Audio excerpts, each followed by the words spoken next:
Silakan, Saudara Ali dijawab. Terima kasih Yang Mulia. Pertanyaan pertama, apa yang menyebabkan kira-kira Pak Mahfud mendapatkan manfaat kalau berdasarkan hasil exit poll Kompas? Kalau saya tidak punya data lanjutan dari Kompas, tapi kita hanya bisa bikin hipotesis di sana. Kita harus disiplin untuk menyatakan, bahkan seorang profesional pun kalau tidak punya data jangan langsung mengklaim sebuah kejadian. Kita hanya bisa bikin hipotesis. Pertama, bantuan itu tidak dibagikan secara langsung oleh kandidat. Yang kedua, ya, bantuan-bantuan langsung, ya, ini hipotesis. Bantuan-bantuan langsung kan, bantuan-bantuan langsung yang banyak itu kan sebagian besar di tangannya Kementerian Sosial. Bisa saja sebagian, ini kan kecil, 17 ke 22 di antara 26% itu kira-kira sekitar 1,5% orang. Secara absolut itu 1,5% orang. Ya, secara absolut itu 1,5% orang. Tapi mungkin saja mereka beranggapan bahwa ini digelontorkan oleh Kementerian Sosial yang menterinya juga berasal dari partai yang sama. Itu pun pengaruhnya secara absolut kecil. Tapi dapat keuntungan. Ya, dapat keuntungan. Jadi itu hipotesis kita. Tapi tolong dihubungkan antara hubungan dengan pengaruh. Sekali lagi saya tadi kasih contoh antara hubungan dengan pengaruh dengan cara naik kereta tadi. Saya dengan Prof. Yusril bisa saja naik kereta yang sama, tapi kita naik kereta bukan dipengaruhi satu sama lain, karena kita punya kebutuhan masing-masing. Saya turun di Cirebon, Prof. Yusril turun di Surabaya, bukan karena saya turun di Cirebon, beliau turun di Surabaya. Hanya punya hubungan saya sampai di Cirebon, tidak ada pengaruh apa-apa. Bisa jadi seperti itu antara hubungan dengan pengaruh. Kalau yang untuk lain-lainnya menurut saya, bantuan El Nino, bantuan 50% subsidi BBM dan segala macam, seberapa besar pengaruhnya terhadap petahana? Untuk menjamin objektivitas, saya dari tadi tidak pernah menggunakan data riset saya sendiri. Saya gunakan data riset orang yang kalau kita duduk bersama-sama tidak mungkin dibaca dengan cara yang lain. Tidak mungkin dibaca dengan cara yang lain. Hasil kajian dari Laboratorium Ilmu Psikologi Politik yang kemarin disampaikan di sini halaman 22, itu ada social assistance yang tidak langsung. Contoh ada 5 riset itu yang dilakukan oleh Kamen tahun 2015 berupa layanan kesehatan di 25 negara di Eropa. Berapa koefisien korelasinya dengan keterpilihan petahana? 0,16, 0,056, 0,105, datanya Anda juga pegang harusnya. 0,337 itu di Argentina. Tetap di bawah 0,5. Bahkan sebagian besar mendekati, itu bukan data saya, itu data orang. Dan tidak mungkin dibaca dengan cara yang lain. Karena ini bukan menafsirkan kitab suci. Ini angka yang kayak 1,1, kalaupun guru saya bilang itu 3, saya akan bertahan dengan angka 2. Jadi ini ilmu, ya, cara membaca yang tidak mungkin dibaca dengan cara lain. Kemudian, sorry Prof, tadi pertanyaan disalahgunakan oleh, nah, yang ini saya tidak punya data, seberapa besar ini bisa disalahgunakan, tapi, kalau misalnya, sebagian besar, bantuan sosial itu cash transfer, bagaimana cara mengklaimnya? Dan hasil exit poll Kompas, kalau diputar lagi slide saya, hasil exit poll Kompas, yang menyatakan bahwa menerima bantuan dalam 1 bulan, dan bantuan itu dia persepsikan dari Jokowi hanya 3,8%.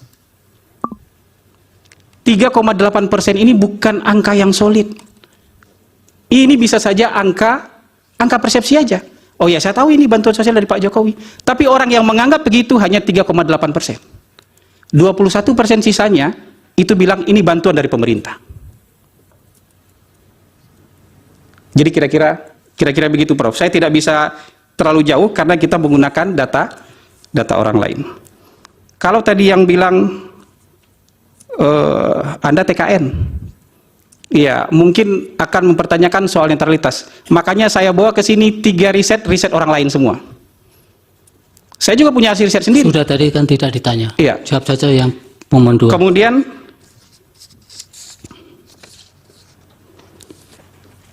ini soal mazhab aja pertanyaan dari penasihat dari 03 tadi. Kok pemohon 2? Pemohon nomor 2. Pemohon nomor 2. Ini soal beda mazhab aja. Kalau saya sudah membuktikan berkali-kali bahwa bantuan sosial tidak berhubungan dengan, ini professional judgment saya, tidak berhubungan, bukan tidak berpengaruh lagi, tidak berhubungan dengan keterpilihan kandidat. Kalau soal masa iya orang baik kita tidak balas, itu soal perasaan. Saya tidak bisa tuangkan perasaan itu ke dalam angka kalau tidak disurvei dulu. Kalau hanya perasaan 1 orang, 2 orang, tidak bisa kita jadikan generalisasi. Tidak bisa kita jadikan keberlakuan umum. Bisa jadi perasaan Anda. Bisa jadi itu hanya perasaan saya aja. Tapi untuk jadi keberlakuan umum, dia harus menjadi, N-nya harus cukup. Jumlah samplingnya harus cukup. Sorry, agak ngacak. Bagaimana misalnya pernyataan Romo Magnis Suseno? Bagi saya, pendapat seorang profesor, guru besar layak ditimbang sebagai penghargaan terhadap kepakaran. Tapi kalau kita bicara soal yang harusnya by data, tapi kemudian bicara berdasarkan perasaan, harus dikritisi dan harus dipertanyakan. Apalagi kita melihat angka yang sama, tapi cara bacanya keliru atau ceroboh. Misalnya begini, koefisien 0,29 tidak bisa dibaca. Silakan tanya ke ahli statistik manapun, tidak bisa dibaca sebagai bahwa pengaruh bansos adalah 29%. Nggak bisa dibaca seperti itu. Beliau yang mengajarkan saya cara membaca seperti itu. Karena itu angka korelasi, bukan angka regresi. Mungkin slip of tongue, mungkin kecapean karena puasa, bisa saja. Itu hipotesis saya. Tapi saya ingin meluruskan, tidak bisa data itu dibaca dengan cara yang lain. Mau dia ahli statistik 01, ahli statistik 02, ahli statistik 03, tidak akan bisa membaca data ini dengan cara yang lain. Mungkin saya lupa pertanyaan terakhir. Mohon izin, Yang Mulia, terkait Romo Magnis itu berbicara soal moral dan etika ya. Dan Sudah, itu ya? pandangan dari Romo Magnis tolong dihargai. Makasih. Sudah dijawab tadi. Jawab yang pertanyaan terakhir dari pemohon nomor 2. Kalau lupa diulang lagi, pelan-pelan. Kalau boleh saya diingatkan lagi. Pertanyaan terakhir tadi. Oke, jadi terdapat afidavit dari Prof. Suwarko, bukan hanya dari guru ahli, Prof. Hamdi, bahwa di Indonesia pemberian bantuan sosial merupakan strategi politik yang sangat efektif untuk memenangkan petahana, karena belum pernah sekalipun petahana yang menggunakan strategi tersebut kalah dalam Pilpres. Berarti Jadi ada 2 profesor yang menyatakan bahwa bansos itu sangat berpengaruh terhadap elektabilitas. Ya. Itu ya. ya begini, sejarah Pilpres kita yang punya petahana masih sedikit ya. N-nya di bawah 5. Belum bisa jadi data statistik. N yang jadi petahana itu Pak Ibu Mega kalah. Pak SBY petahana menang. Pak Jokowi petahana menang. N-nya baru 3. Belum bisa diuji secara statistik. Jadi kalau ada kesimpulan seperti itu, dari 3 contoh aja bisa kalah. Udah bisa salah, ada petahana yang kalah. Nggak mungkin nggak ada bansos juga di zaman itu. Nggak mungkin juga nggak ada gula-gula di zaman itu. Punya kekuasaan. Pertanyaan dari KPU, termohon.